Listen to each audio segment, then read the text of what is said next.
Before the numbered laws is the Zeroth Law. This states that if the temperature of A is the same as the temperature of C, and the temperature of B is the same as the temperature of C, then the temperatures of A and B are also the same. Or in other words, they are in thermal equilibrium with each other. The first law of thermodynamics has the basis that energy cannot be created nor destroyed.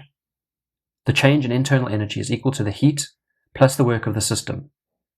Energy is transformed from one form to another. This is the basis of the energy balance. This can be written out in full as the change in internal energy, kinetic and potential energies, with time is equal to the sum of the enthalpy, internal and potential energies of any streams entering or exiting, heat added, and all the work terms.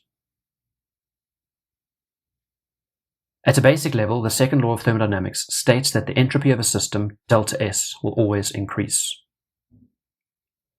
However, there are also some considerably more complicated definitions of this law. I will leave it to you to pause this video so that you can read some of them in your own time. The third law states that the system's entropy approaches a constant value as its temperature approaches absolute zero.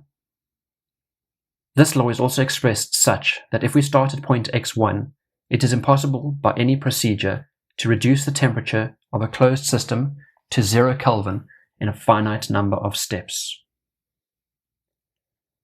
When it comes to fourth laws and higher, there seem to be contradictory ideas on what this might be.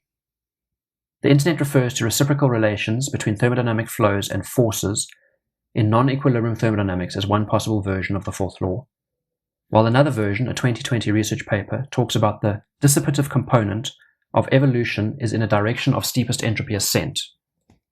Until there is consensus, and for the sake of material presented in this course, we do not need to worry about possible law 4 or higher.